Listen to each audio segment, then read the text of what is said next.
What's going on YouTube? It's the NBA. I gotta practice that. This is our first NBA video for the NBA betting market to start off the NBA season for 2020-2021 season. December 22nd is the tip-off date, 7 p.m. Eastern Time, Fat Guy. We start off with the Golden State Warriors traveling to Brooklyn to take on the Nets. The Nets opened as 5.5-point favorites. They've been bet up to 7.5. 52% of bettors are on Brooklyn, but 70% of the money is on Brooklyn. Let's talk about this Warriors Brooklyn market. Well, he usually says, "Who you got, fat guy?" I don't got anybody. We're exploring this market, so we're going to be learning things as we go along. We do have some past experience in the NBA, but it's not recent enough to kind to tie it to to spread the gap, or sorry, to fill the gap rather. We do have some stunning visuals right now. They will improve as we go along, but this is how we're going for video one. There is a line movement from Brooklyn being 2-point extra favorites. Now we're going to learn key numbers in the NBA because I don't think they're the same as when I bet it. So we're going to have to compile this data and come up with more key numbers as the year goes along. Like I said, this is more exploratory than anything, but it does make sense that there's a 2-point movement considering there is 70% of the money. Also, I can understand why the Nets are probably more heralded and probably have more money than the Golden State Warriors. A lot of the season over under win totals are quite contrasting, with the Nets being 45.5 at the OU, whereas the Golden State Warriors are 36.5, around the middle of the pack for the Golden State Warriors. On the higher end, they're actually well, it looks like fifth overall in over under, just 4 games back of the Milwaukee Bucks and 1 game shy of the LA Clippers. Oh, now they're even with the Celtics. So that'll give you an idea that there's probably a bit more public money on the Nets, and because there's more. They're clearly the better team considering a such a contrasting over under of almost 20 games. Yeah, what's interesting to me about this line is that it opened at 5.5. I'm not sure exactly when that opening line came. I'm going to just do some brief research here as I fumble around on the keyboard to see. So this line, 7.5 right now. So it opened at 7 on December 20th at Pinnacle. Guys, we're always going to, for people that are new to this, just finding us now, we always use Pinnacle for our market plays just because they are the strongest betting market I find out of all the books. Most reputable, gold standard for books, hardest to beat, but they're also probably the most fair, I would say, and most trustworthy. So there's also that. So I'm actually going to adjust this instead of being 5.5 because I'm not sure where or when that opened or why that opened at 5.5. So let's make it a 7. It's moved to 7.5 in the last 2 days, and the bets are more heavily favored towards Brooklyn. So because there is more money on Brooklyn, that line has moved up 0.5 point from 7 to 7.5. Doesn't seem like a big enough move in basketball. It doesn't, but again, for Fat Guy and I, it's all going to be speculation at this point. We just want to show you guys what the facts are right now, and then slowly we will all be able to kind of piece together what some of this stuff means. But it's interesting to see there's 70% of the money on Brooklyn, and that only moved the line 0.5 point. So I'm not sure if that's a strong indicator towards taking Brooklyn. I don't know if that's more of an indicator that we should be looking at the Warriors.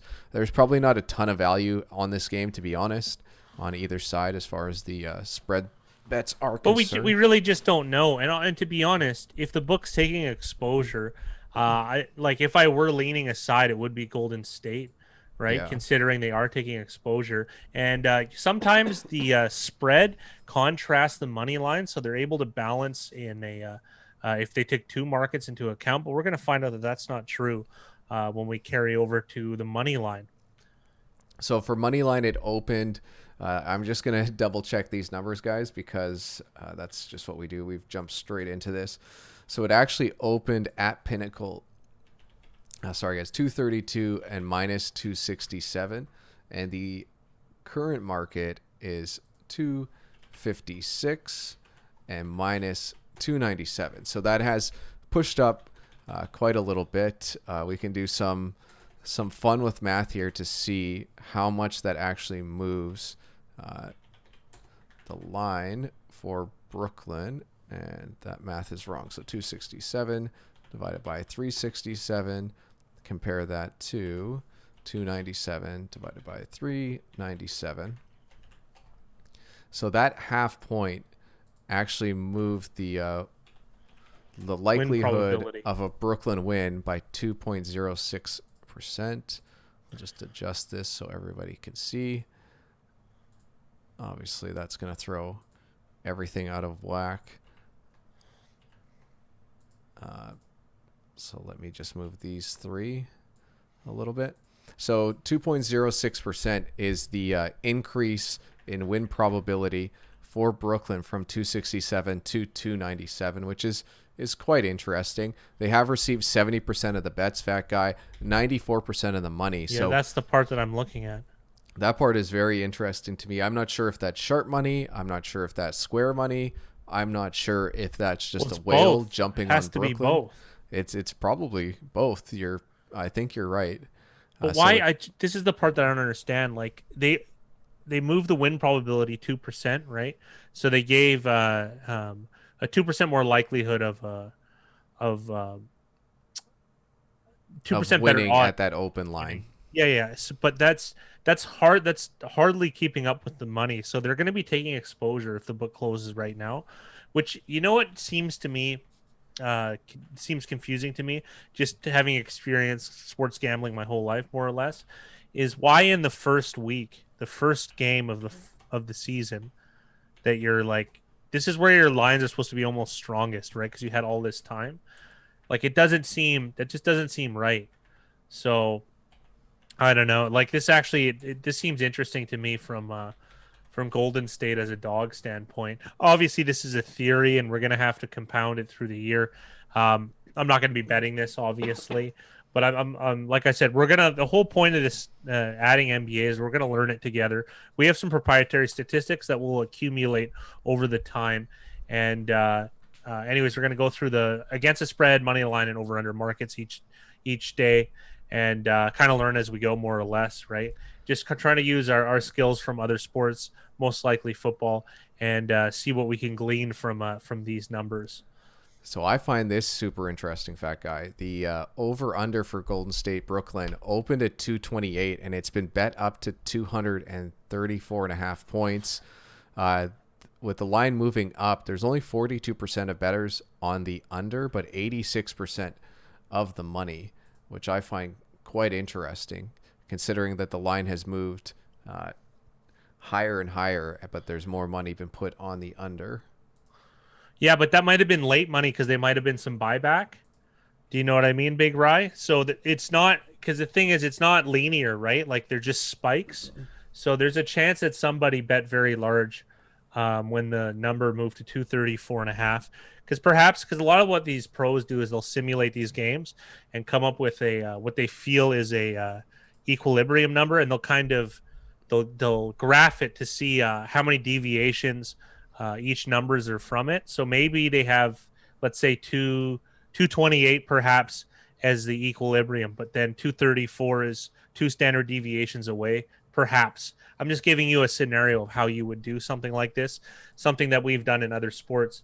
So that perhaps could add a strong probabilistic favoritism to taking the under on that number. So considering 228 perhaps really was the equilibrium, and the market being the market, early money could have pushed that number because there is usually optimism on high scoring games. That's usually a mark of square playing, is when everything's optimistic. Big favorites are going to win, and big totals are going to happen. Let's move on to the second game, where I was going to call them the Chargers, but the Los Angeles Clippers take on the Los Angeles Lakers. This one starts at 10 p.m. Eastern. There's been just over 2,500 bets. I'm sure there's going to be a lot more bets coming down on these games as tip-off approaches. We are sitting at 4 p.m. Eastern, so there's still 3 hours to go until that early game, 6 hours until the later game.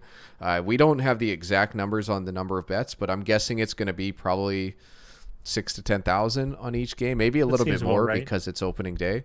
But let's look at the Clippers. They're 2.5-point underdogs on the road. The line hasn't moved. 29% of bettors are on the Clippers on the road, and 11% of the money. So the public is definitely on the Lakers minus 2.5. That guy. Well, probably. I mean, they just won the NBA championship, and I would imagine that's kind of how it goes. It's not just the public though. There's going to be professionals as well that also like the Lakers. But who's going to be betting the Chargers, the Clippers more than likely is probably professionals. But like I said, we're looking at this from an exploratory lens, so we're going to glean from what we can. But this does look a little balanced because despite being 2.5 point dogs, only having 11% of the money, I would imagine that the professionals probably prefer taking the Clippers just to win the game outright. Because if we look over at the money line, this is a balanced affair, considering there's 89% of the money is on the Clippers money line. So they're just foregoing the 2.5 points and seeing more value in just taking them their money line, which is funny how that's a corollary to football, Big Rye? Because if we're getting 2.5, we tend to just take the money line. And I'm very interested. I've been mentioning alternate lines a lot in football. I wonder what they're like in the NBA. We're going to find out scoring populace a lot better, considering that there's going to be, I don't know how many games, 72 by 15, whatever number that is, probably somewhere in the neighborhood of 1,200. So that's it's not a giant sample, but it is going to give us a better idea of how NBA games finish, considering we're going to be tracking this. And hopefully we're able to accrue some historical data, which I'm going to put that out there. If anyone has historical data on the NBA, we would be more than happy to accept it and use it in the show and give you a shout out. So I'm going to put that little feeler out there. If anyone has historical betting and data on the NBA, we would be very interested in acquiring that if possible.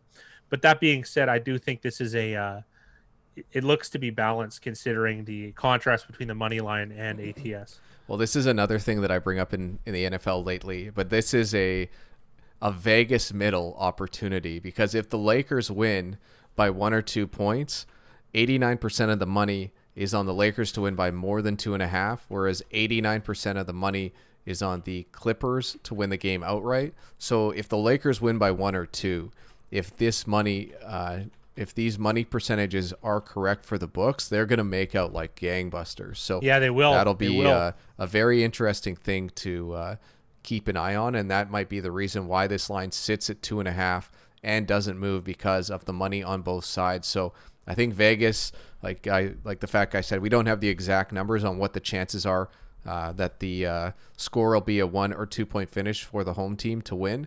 But that's a very, very interesting way to look at this market. So if there is some sort of... You just gave me an idea, Big Rye. Well, if the idea is if there's some sort of prop where you could bet the Lakers to win by like 1 to 3, I would 1 to 2. I wanted it specifically. Yeah, I want it we specifically. want the odds as high as can be. Like we want this to be for 1 to 2. We want this to be like a 15 to 1 shot. I don't know how often.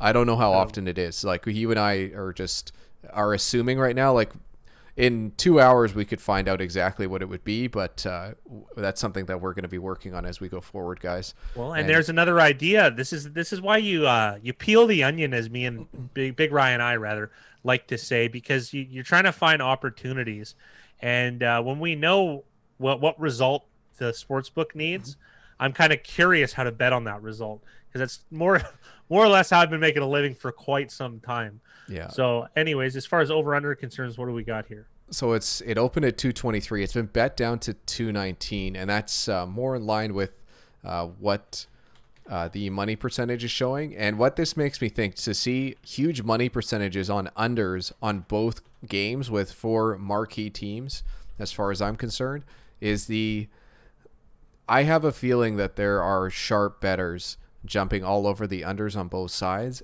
And just to throw on like a handicapping hat, not to take this seriously, guys, but there's a good chance, because of the NBA just returning I know limited amount of preseason games, limited amount of just time playing together lately, as far as like all the COVID stuff is concerned, is that I got a feeling people think players are going to be a little bit more rusty, maybe not quite all there Not people, offensively. professionals. Yeah, professionals.